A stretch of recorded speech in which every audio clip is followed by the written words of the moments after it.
Hai, sekarang aku lagi ada di area Ruko Safir, juga berada di depan pasar warga Villa Mutiara yang ramai banget. Pasti cocok deh buat usaha.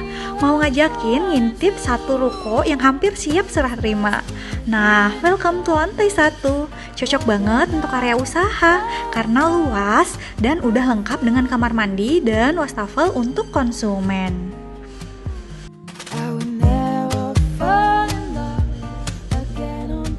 Dan ini dia lantai 2-nya. Kalau diukur bisa jadi 2 kamar tidur, juga tidak perlu nambah area servis karena di lantai 2 ini udah lengkap dengan dapur, kamar mandi, dan ruang jemur. Jadi lantai 2 bisa berfungsi sebagai hunian.